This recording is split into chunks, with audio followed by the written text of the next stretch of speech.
ঘটনা বলতে আমাদের যে ফিশারি এখানে রেলবাঁধের পাশে, এই ফিশারি তো 2 বছর বন্ধ হয়ে পড়ে আছে। এই প্রদীপ মাতৃ বাবুর বাড়ি ফিশারি। তো আজ সকালে আমাদের ওখানে একজন মহিলা গরু বাঁধতে গিয়েছিল, কালো বিকেলেও গরু বাঁধতে গিয়েছিল, ওইখানে গরু বাঁধে ওরা। তারপরে সকালে যখন গরু বাঁধতে গিয়ে দেখে যে এরকম নিচের দিকে মাথা হয়ে একটা মহিলা পড়ে আছে, জলের মধ্যেই মাথাটা আছে। তারপরে ও ছুটে এসে সবাইকে জানাজানি করে, তো আমাদের ফোন করে, তো ফোন করতে আমি গিয়ে প্রথম দেখলাম খুঁজে পাইনি, ফিশারি তো অনেক বড় ট্যাঙ্কি সব। তারপরে দেখি না একটা কনের দিকে গিয়ে দেখি না এরকম সোয়েটার ফোয়েটার পরা আছে, শাড়িও আছে, তো মাথাটা নিচের আমরা দেখতে পাইনি। তারপরে আমরা থানায় ফোন করলাম, নিলাম থানায়। তো ওরা 10-15 মিনিট পর, আধা ঘন্টা পরে এলো। এসে তারপরে আপনার আবার ওরা থানায় ফোন করলো, ওদের যে তোমার ডুম ফোম আছে, ওরা এসে তারপরে দেখলো যে না গলা ফলা কাটা আছে, গলায় 2টো গামছা জড়ানো আছে এইভাবে অন্য।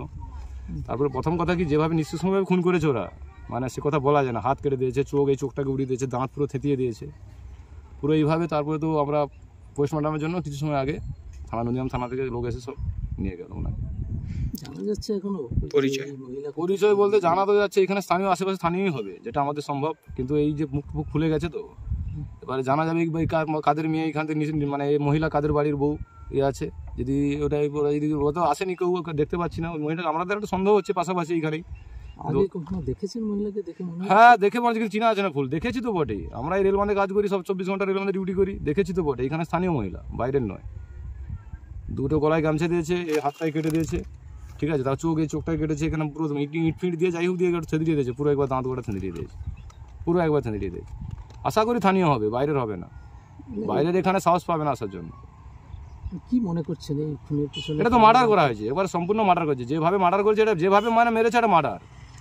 যেভাবে মেরেছে ওদের পুরো মার্ডার করে হয়েছে, এটা পরিকল্পনা করে মার্ডার করেছে। কাল এখানে ফিস্ট হচ্ছিল, মাইক ফাইক চলছিল, ঠিক আছে। সারা শব্দ কেউ পাবে না, এখানে পাশে একটা বাড়ি আছে, তো সারা তো পাবে। একটা মহিলা যখন মার্ডার করবে, সারা পাবে না।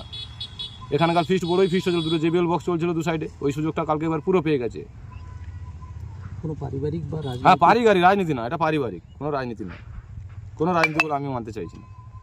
আমাদের হরিপুরে কোনো রাজনীতি নেই, রাজনীতি থাকবেও না, রাজনীতি নয়। এটা পারিবারিক গণ্ডগোল, এটা পারিবারিক, কোনো রাজনীতি নয়। আমি 100-100 মানে রাজনীতি নয় এটা। আপনারাও কি মনে করতে পারছেন না এটা কাদের বাড়ির বউ? বা মনে করতে পারছে এখন পুলিশ বাবু, ওরা তার করবে। পুলিশকে আমরা সব কিছু বলেছি, ওদের সব কিছু ওরাই তো আসুক, ওরা তদন্ত করুক কার বাড়ির বউ। আমাদের এখানে বিষয় আমি তো রাইট বলতে পারবো না, আমারও পিছনে ভয় আছে, প্রত্যেকের পিছনে দেখুন মানুষ। আমার জাহান নেই, এখন যা দিনকাল চলছে, যে যা জাহান নেই সে যা চলছে। তো আমারও তো ফাঁকায় বাস করতে হয়, মেয়ে ফেয়ে নিয়ে। আমার তো 3টে মেয়ে।